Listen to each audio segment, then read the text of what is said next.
Evet. Bir de bu var. Musul Emlak Komisyonu bu bölgedeki 4 petrol yatağının özelliklerine ihtiva eden bir rapor gönderdi. Not almanıza gerek yok Clara Hanım. Ben Bay Gerfant'a detaylı rapor göndereceğim. Tamam, teşekkür ederim. Petrol numunelerini hissettiniz mi? Merak buyurmayın Mahmut Efendi. Bu mevzuya sizden daha vakıf olduğumu takdir edersiniz herhalde.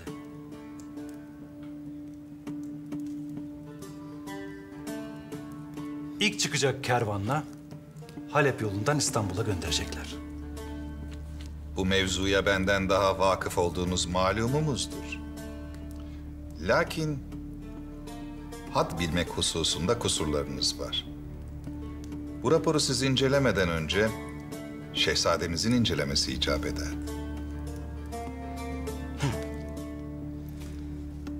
Mahmut Paşa. Selim Paşa bana bir nüshasını yollamıştı zaten. Öyle mi? Gel. Tatlı yiyelim, tatlı konuşalım diye şekerpare söyledim. Ne iyi etmişsin evladım, ne iyi etmişsin. Vallahi şekerimiz düştü nedense. Getir evladım, getir. Ben almayayım. Bu aralar yemeği fazla kaçırmışım da. Selim Paşa neredeyse aç yaşıyor. Çok dikkat ediyor sağlığına. Karşılığını da alıyor Sabahattin. Paşam, kim der size 45 yaşında diye? Sağ olun. Siz 45 yaşında mısınız? Vallahi billahi ben 55 zannettim. Tabii. Evde size böyle güzel güzel sofralar hazırlayan, güzel güzel yemekler sunan bir zevceniz olmadığından çökmüşsünüz. Çok şükür benim Seniham var. Ne demişler? Can boğazdan gelir.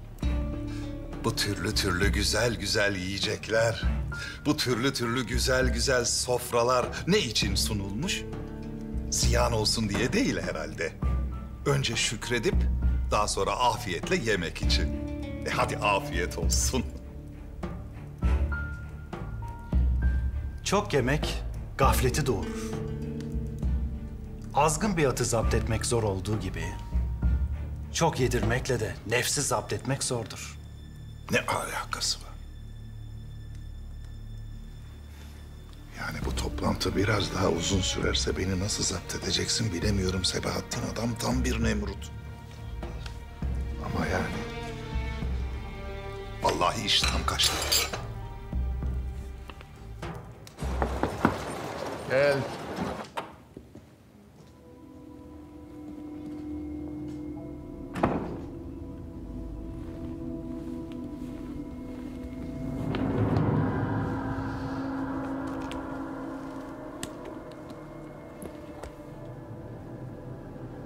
Kılıç senindir.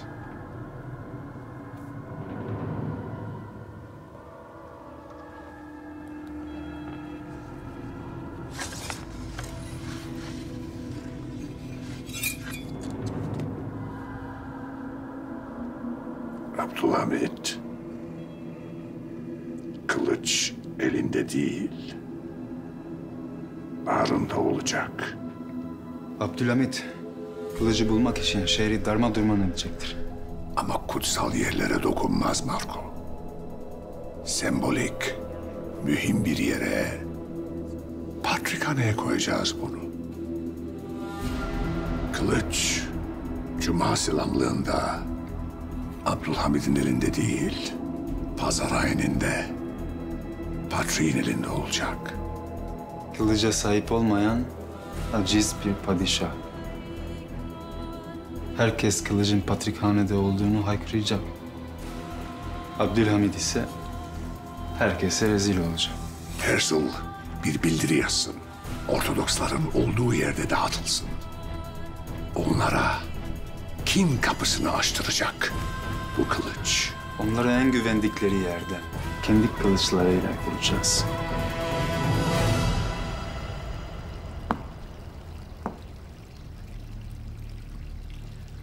Kılıç nerede? Kılıcı kaybettim hünkârım. Sen ne dersin Murat Efendi? Nasıl kaybedersin kılıcı? Ahsen. Ahsen'i rehin aldılar. Onu kurtarmak için kılıcı vermek zorunda kaldım. Murat Efendi! Sen devlet işlerini oyuncak mı sanarsın? Sana anahtar verdik. Sırrı teslim ettik. Canımızdan mühimdir dedik. Gafil düştüm. Ahsen'in canı tehlikedeydi. Biz sevdiklerimizi düşünseydik, çiftçilik yapar, sıcak odalarımızda kestiğimiz odunları yakar, sırtlanamayacağımız yükün altına girmezdik. Kaç can feda oldu bu devlet için? Kaç er sevdiğinden ayrı düştü? Kaç ana evladını feda etti? Kaç sultan gözden çıkardı kardeşini bu devlet için?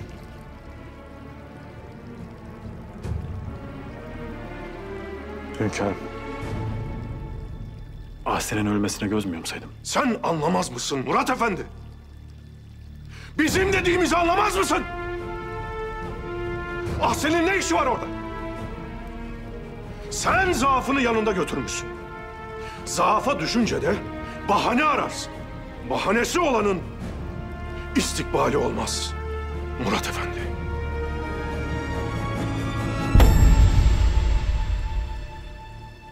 O kılıcı Cuma selamlığına kadar bana getireceksin. Eğer getirmezsen zillete düşeriz. Eğer getirmezsen rezil oluruz. Eğer getirmezsen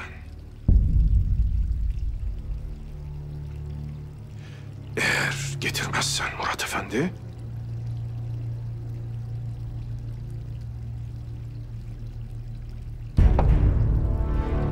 çık!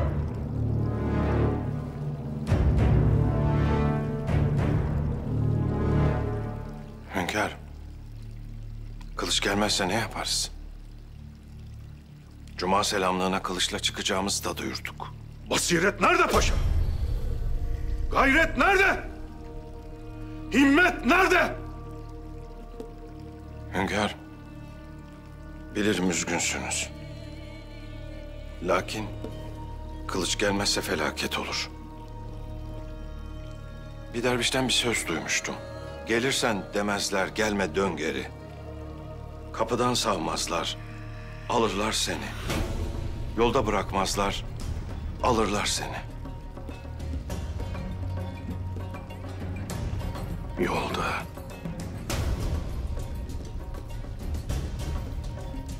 Bırakmazlar. Kapıdan çevirmezler. Çevirmezler.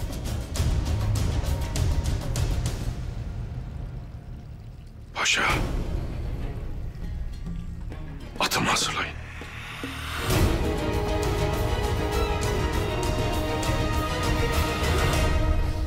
İyi olmamış bence Gülnaz Hatun'a git demem. Vasfi Efendi de üzülecek. Ay! Üzülürse üzülsün. Benim derdim o mu? Halam nerede kaldı? Niye bu kadar gecikti? Firuze kim bilir ne istedi halamdan mektuba karşılık. Öyle mi diyorsun? Tamam. Ne istiyorsa verelim. Yeter ki o da bize mektubu versin. Hala.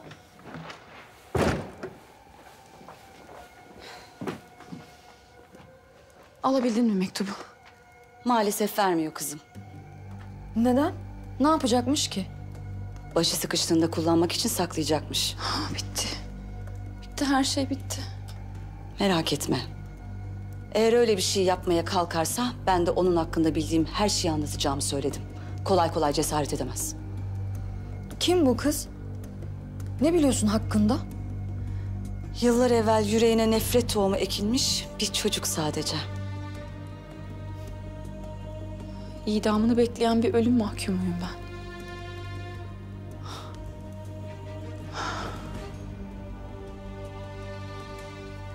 Er ya da geç o mektup ortaya çıkacak. Ve ben öleceğim.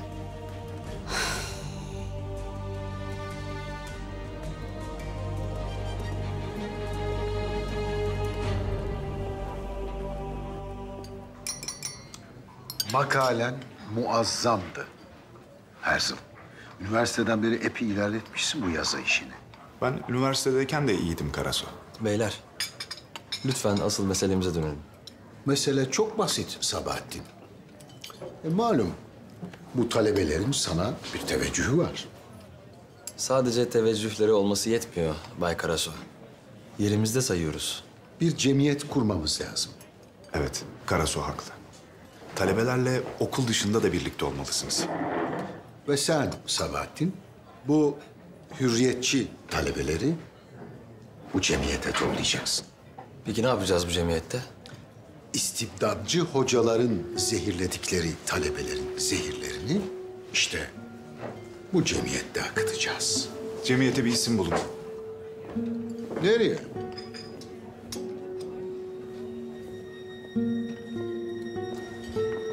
Dilşat, şaşırttın beni. Selim Paşa'nın kızı bu. Erzurum'la tanışıyorlar mı? İyi tanıştıkları kesin. Ben yayın evinden öğrendim de burada olduğunuzu. Yazdıklarımla ilgili ne düşündüğünüzü çok merak ettim, duramadım yerimde. Okudunuz mu? Okumadınız mı yoksa? Okudum. Ha. Peki ne düşünüyorsunuz? Kötüler mi? Ya da siz söylemeyin, ben korkuyorum. Ya da siz söyleyin. Hakikati söyleyin bana Bay Erzim.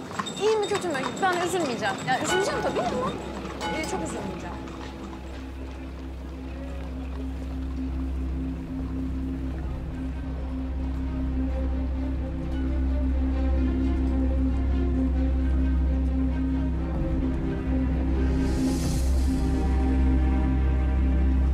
Şöyle söyleyeyim, beklediğimden çok daha ileride. Sahiden mi? Dilerseniz daha sonra yayın evinde buluşup yazdıklarınız üzerine konuşabiliriz. Şimdi müsaadenizi istiyorum. Size bir teklifim de olacak. Ne teklifi? Daha sonra konuşuruz müsaadenizle. Güle güle. Ne teklifi ki bu?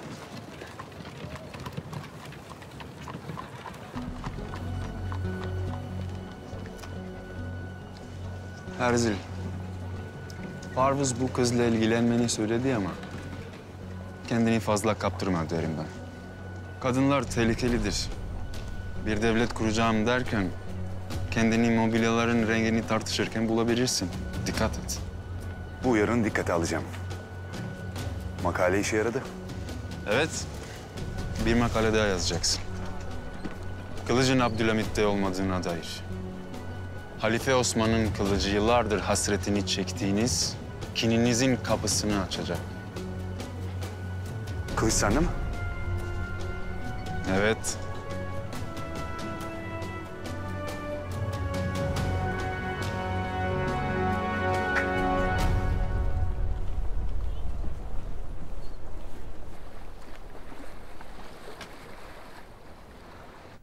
Ben çok acıktım. Babam nerede kaldı?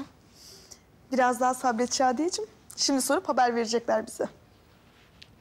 Ben de çok merak ettim. Hiç böyle haber göndermeden gecikmezdi. Hünkârımızın başında önemli meseleler var. Sultanım, hünkârımız sarayda değiller. Dışarı çıkmışlar.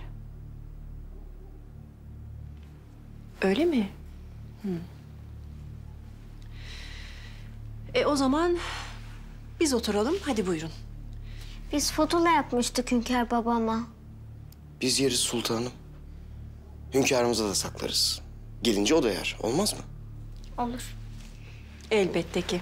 Hadi oturalım buyurun.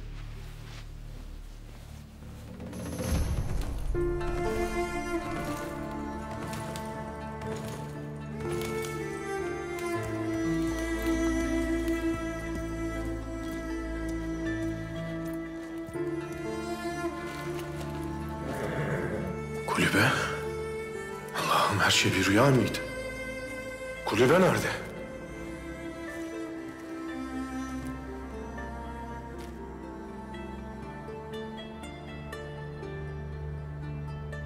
Boynunu uzatma diyorsun. Boynum senindir Allah'ım. Kulluğumuz sana. Varlığımız sana. Gelişimiz sanadır. Sen bizi naçar koyma. Sen bizi utandırma.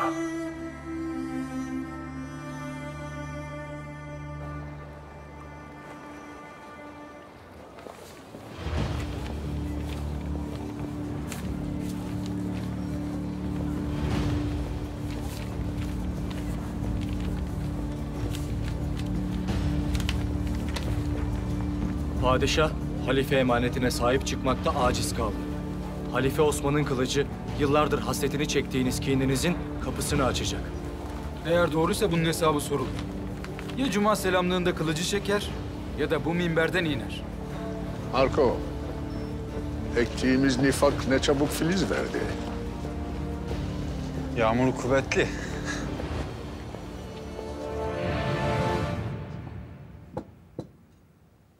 Sen çıkabilirsin kızım.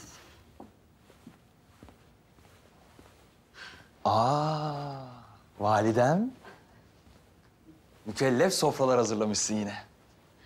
Babanın yaşadığı o sefalet günlerini unutturmaya çalışıyorum. O kötü günlerin hepsini artık unuttum.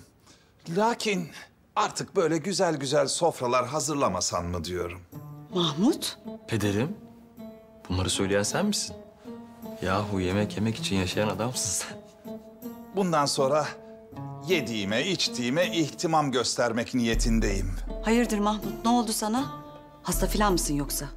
Yo, bilakis daha sağlıklı, daha genç ve daha yakışıklı olmak için perhize başlıyorum. Allah Allah. Nereden çıktı şimdi durup dururken perhiz yapmak? Selim Paşa bugün nasıl daha sağlıklı olmak için perhiz yaptığını anlatmıştı. Babam da ona özendi galiba. Ne alakası var Sebahattin? Selim Paşa'ya özenecek vaziyette değilim çok şükür. Tam tersine Selim Paşa bana özeniyor. Beni kıskanıyor. Yani sen şimdi yaptığım bu yemeklerden hiçbirinden mi yemeyeceksin? Maalesef Seniham. Hiçbirinden yemeyeceğim. Pastırma bile mi? Pastırma. Hı? Pastırma. Yahu perhize yarın da başlayabiliriz değil mi? Hadi afiyet olsun. Pastırma. Ha şöyle. Ben de size eşlik etmek isterdim. Lakin kıyafetimi değiştirip hemen çıkacağım. Nereye gidiyorsun oğlum bu vakitte? Lebon'da birkaç arkadaşla buluşacağız. Kimmiş o arkadaşlar? Nereden tanıyorsun? Validem beni hala küçük bir çocuk gibi görüyor herhalde. Arkadaşlarımı seçecek kadar büyüdüğümü ona anlatırsınız artık. Afiyet olsun. Sakın abime beni mahcup edecek bir şey yapma Sabahattin. Duydun mu beni? Duydum validem, duydum. Afiyet olsun. Nerede? Nerede olabilir? Ver şu dağıtılan paçavrayı. Ezberledik onu. İstersen okuyayım ezberden. Bir şey olmalı Yusuf. Deuslar oyun oynamayı seviyor. Ne bileyim bir işaret, bir mesaj. Halife Osman'ın kılıcı yıllardır hasretini çektiğiniz kininizin kapısını açacak. Ne demek oluyor bu? Ortodoksların olduğu mahallelerde dağıtmışlar. Benim tanıdığım bir psikopos var. Devletine de bağlı biridir. Belki bize yardım dokunabilir ha. Ne dersiniz bir soralım mı? Ha? Bir bakalım.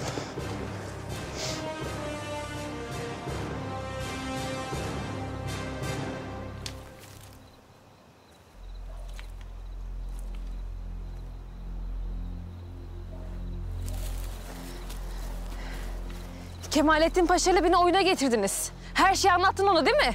Elbette anlattım. Kellemin gideceğini dahi bilsem vazifeme yalan karıştırmam ben. Ne geçti eline ha? Bak ben hala saraydayım. Kemalettin Paşa lüzumu neyse yapar. Ben üzerime düşeni yaptım. Yalancının mumu da yatsıya kadar. Senin ne olduğun çıkar elbet meydana. Neymişim ben ha? Neymişim? Firuze!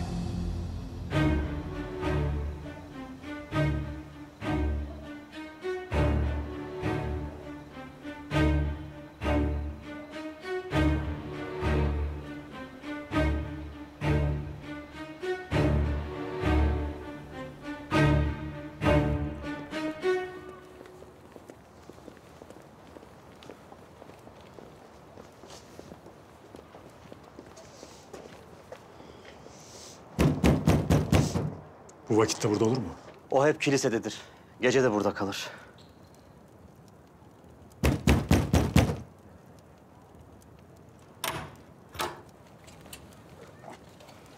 Hayrola Yusuf? Rahatsız ettik Nifan amca. Bundan haberin var mı? Evet, gördüm. Halka, özellikle de Ortodoks cemaatine dağıtmışlar. Neden dağıttıklarını bilemiyorum. Ama bizi bilen bilir. Biz devletine ve hünkârına bağlı bir cemaatiz. Bize gelemezler. Eyvallah. Hayırlı geceler Nifan amca. Hayırlı geceler.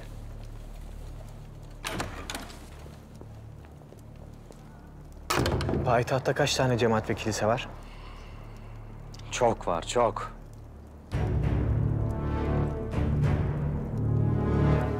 Ne oluyor burada? Konuşuyorduk şehzadem. Seni yine rahatsız etmedi değil mi? Şehzadem, ben kendisini hiçbir vakit rahatsız etmedim. Ne diyorsa doğrudur şehzadem. Sen bu kızı tehditle mi susturmaya çalışıyorsun? Şehzadem, ben... Askerler! Şehzadem... Atın bu adamı saraydan! Şehzadem, bu kız bir yılan. Yalan söylüyor. Kemalettin Paşa mevzunun aslını biliyor şehzadem. Ona sorun. Ben bir şey yapmadım. O beni tehdit etti. Ben bir şey yapmadım. Yalan söylüyor. O kız bir yılan.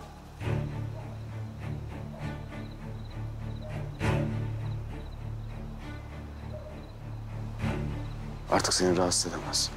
Çok sağ olun şehzadem. Konuşursam beni öldüreceğini söylemişti. O yüzden bir şey diyemedim.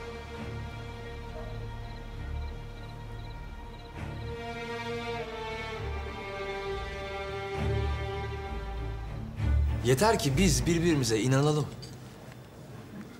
Güvenelim beyler. Sen bizim zihnimizi aydınlatan muazzam bir dehasın Sultanzadem. Estağfurullah. Asıl siz bu memleketin üzerine kabus gibi çökmüş istibdatı kaldırıp atacak yegane kişilersiniz. Bize bu azabı yaşatanlardan kurtulacağız kardeşlerim. Nasıl kurtulacağız? Konuşmaktan başka yaptığımız hiçbir şey yok. Daha çok çalışacağız. Okullarda, arkadaşlarınızla, hocalarınızla tartışacaksınız. Hürriyetin ne kadar kutsal olduğunu anlatacaksınız onlara.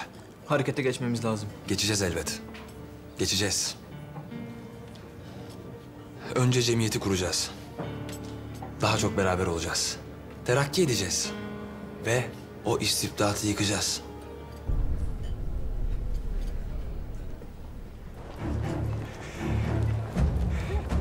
Ne yapacağız Murat Efendi?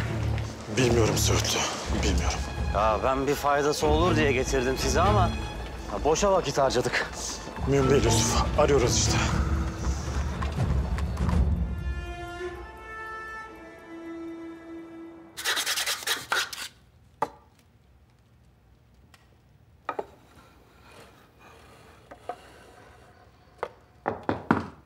Gel.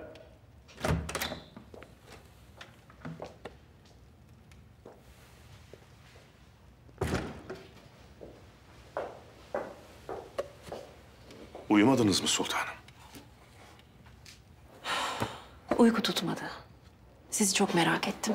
Son günlerde yüzünüz hiç gülmüyor. Akşam vakti dışarı çıkmışsınız. Pek adetiniz değildir. Nereye gittiniz? Meçhulün peşine. Anlayamadım.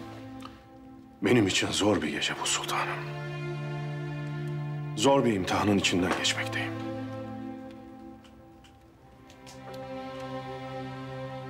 Allah sevdiği kullarını zorlukla imtihan edermiş. Haklısınız. O halde benim için dua ediniz. Dua ediniz ki bu imtihanı da muvaffakiyetle atlatalım. Elbette. Ben sizin için bütün kalbimle dua edeceğim.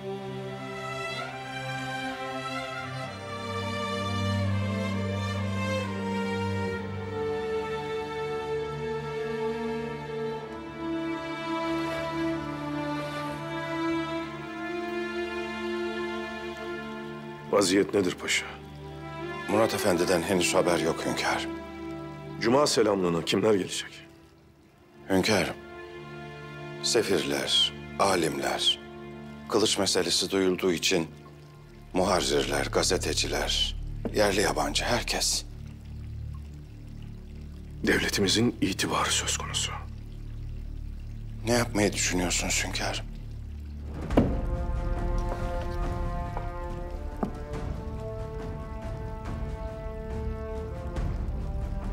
Paşa, eğer o kılıç bize gelmezse biraderim Reşat Efendi'yi saraya davet ediniz. Ne için? O kılıç bizim elimizde değilse bizim de sultan olmamızın bir manası yok. Hünkâr, tahttan mı çekileceksiniz?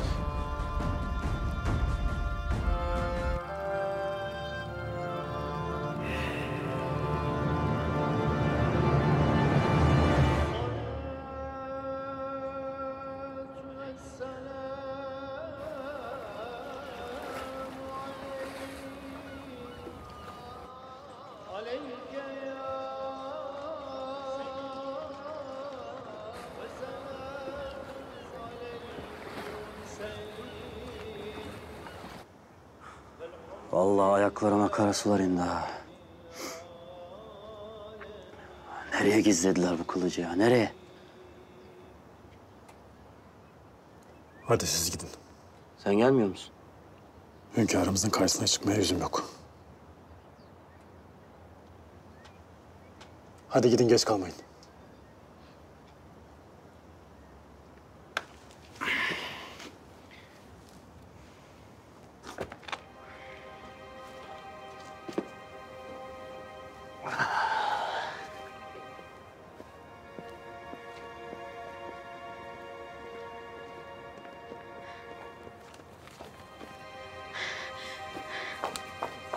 Kalk Murat, kalk. Sen neden yine çıktın saraydan? Buldum.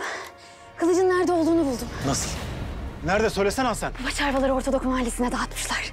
Yazının sonunda Halife Osman'ın kılıcı yıllardır hasretini çektiğiniz kininizin kapısını açacak diyor.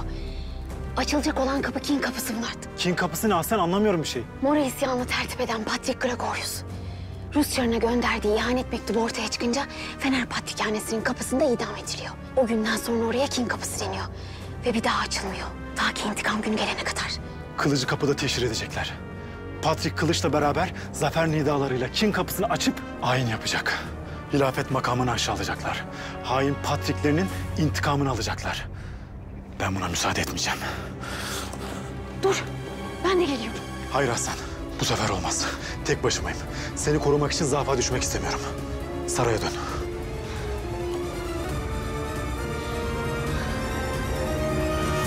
Hazreti Osman'ın kılıcı Halife Sultan Abdülhamit Han'ın elindedir.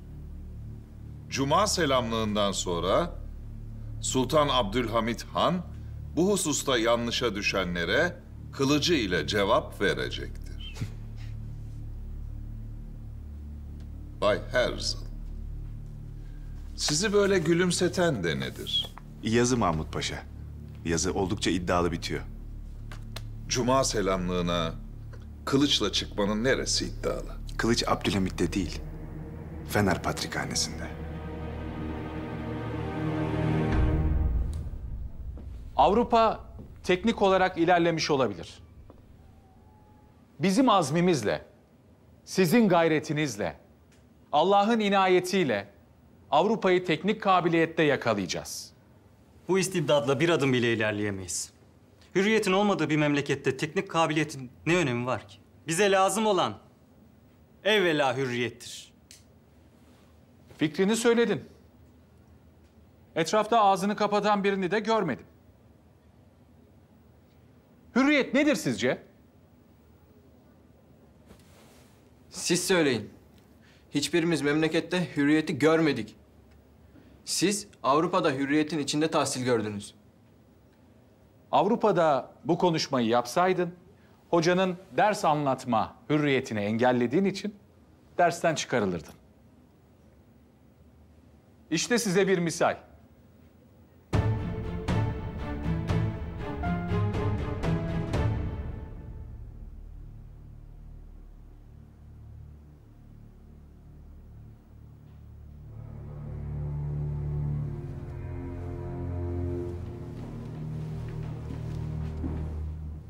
Hayırlı cumalar. Hayırlı cumalar şehzadem. Hayırlı cumalar.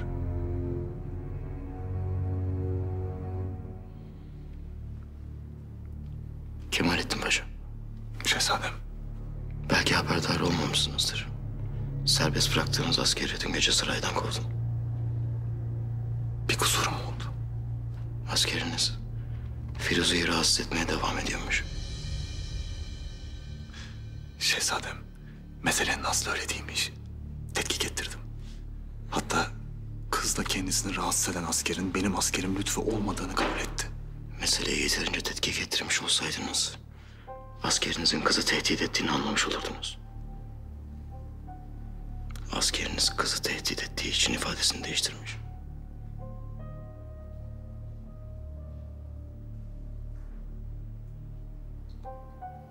Bilmiyordum şehzadem.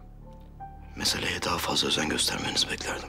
Sultan Abdülhamit Han Hazretleri, El Muzaffer daima!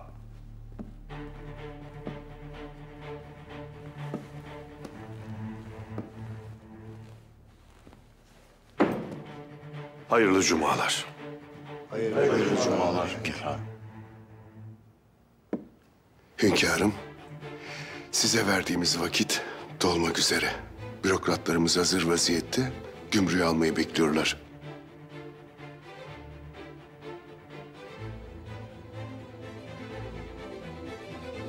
Eğer borcu ödeyemeyecekseniz, vaktin dolmasını beklemeye gerek var mıdır?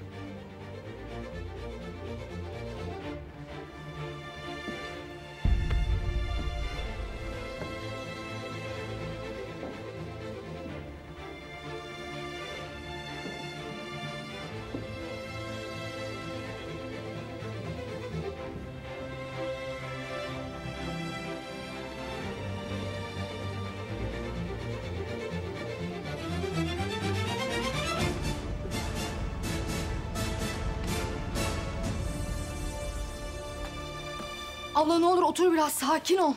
Başım döndü vallahi. Oturamam Fehime. Burada böyle elim kolum bağlı hiçbir şey yapmadan oturamam.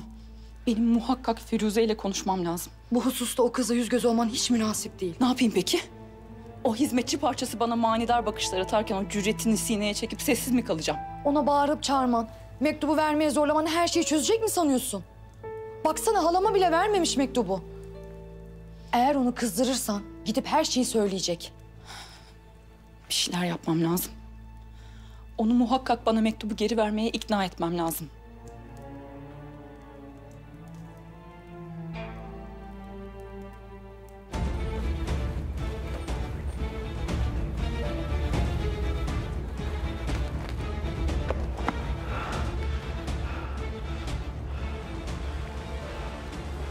Elhamdülillah.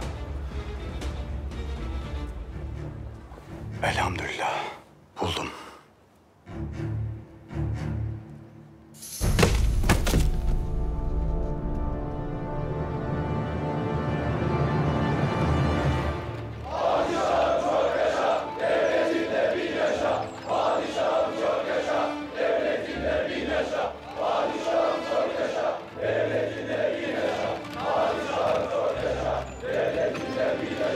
Padişahım çok yaşa, devletinde bin yaşa. Padişahım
yaşa, devletinle bin yaşa.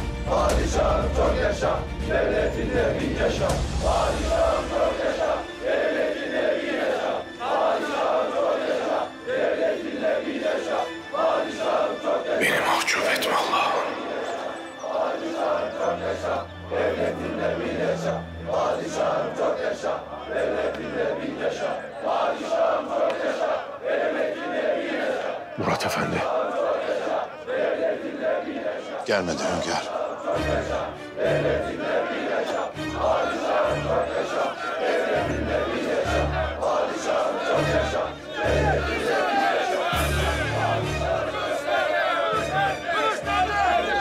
Kazanıyoruz.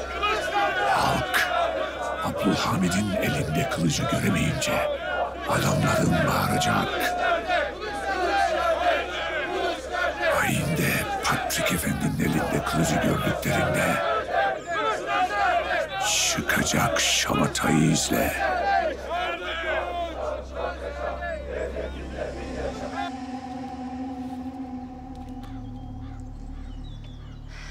Her şey yolunda güzel annem. Merak etme. İntikamını almama az kaldı.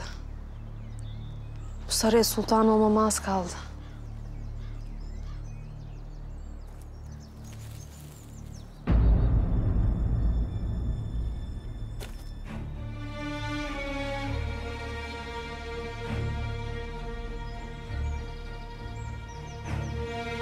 Senin ne işin var burada?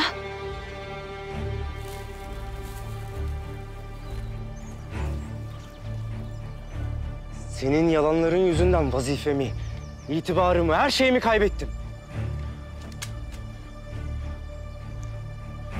Seni ikaz etmiştim. Dinlemedin. Ne istiyorsun benden? Para mı? Hayır. Canını. Benim hayatım bitti. Şimdi seninki de bitecek. Abla dur. Bırak beni Fehime. Firuze'nin bahçeye çıktığını gördüm. Onunla muhakkak konuşmam lazım. Gece gözüme uyku girmedi. Ne diyeceksin peki? Ya her şey daha kötü olursa? Olmayacak. Olmaması için konuşacağım. Gerekirse yalvaracağım.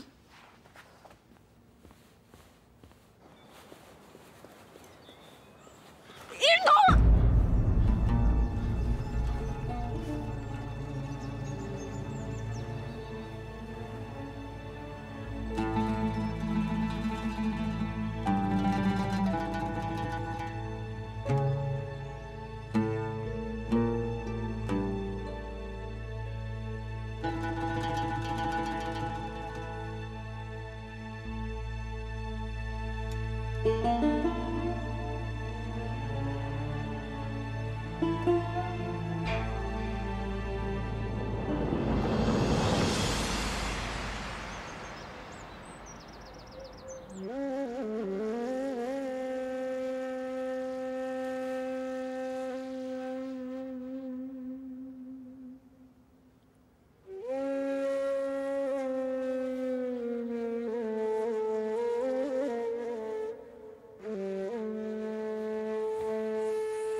Senin ne işin var burada Marco? Kılıcın yanında olman gerekmiyor mu? Maalesef. Kahretsin Marco.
olsun.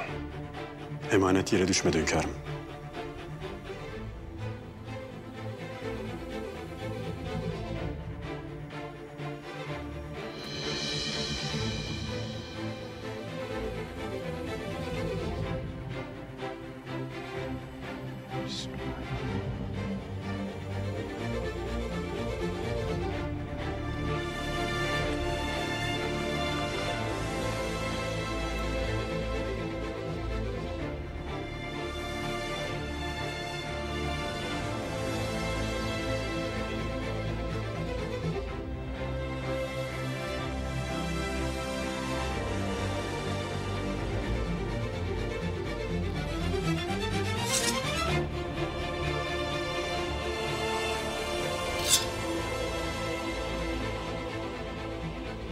Nasıl aldın?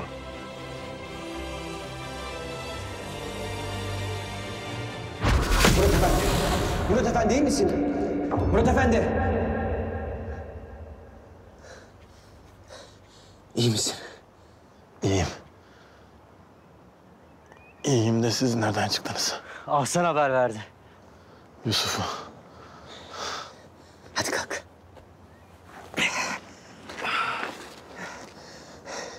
Hemen baskın yapıp işlerini bitirdik keferelerin. Kim vurdu lan bana? Kılıç. Kılıç nerede?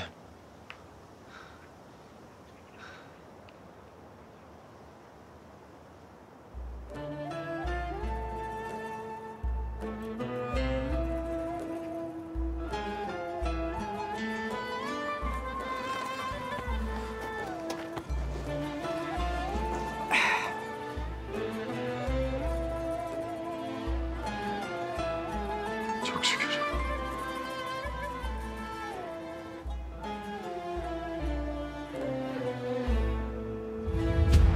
Hünkârım, müsaade ederseniz vazifemden çekilmek istiyorum.